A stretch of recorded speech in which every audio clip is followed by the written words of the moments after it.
Pasado 1:30 ng madaling araw ng Martes, pinara ng lalaking pasahero ang motorcycle taxi sa Talangka Ali, Kaunlaran Village, Barangay 20, Caloocan City.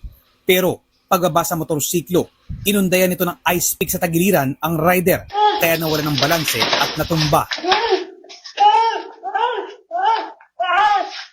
Narinig ng ilang rumesponde ang pagmamakaawa ng biktima habang tumatakbo palayo sa suspect.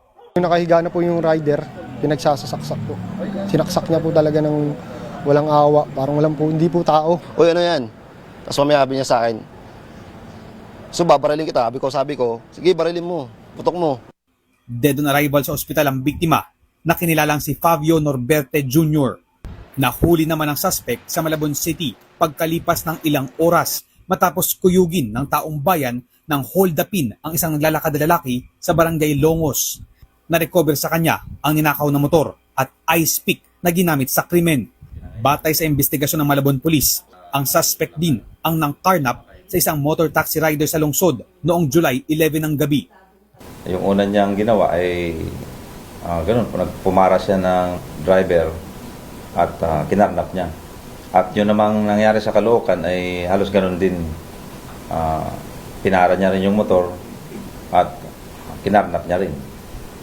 So maaaring yun talagang pinakamodus niya. Usually sa mga madaling araw, gabi siya lumalakad.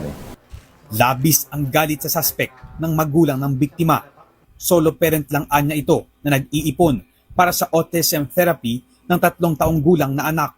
Mag-abroad siya dahil para mapagamot yung anak niya. Yung nanay ng bata, 1 month pa lang yung bata, namatay na siya.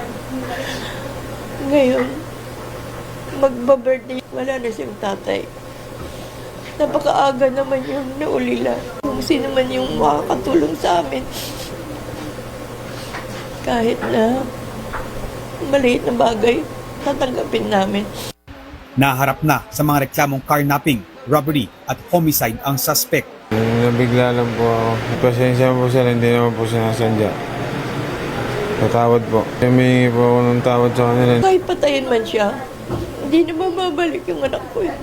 Hindi ko siya mapapatawad. Muli namang pinalalahanan ng pulisya ang mga motor taxi rider na kilatising maigi ang pasahero at huwag magpasakay sa mga alanganing lugar, lalo na sa gabi. Christopher Sitson, ABS-CBN News.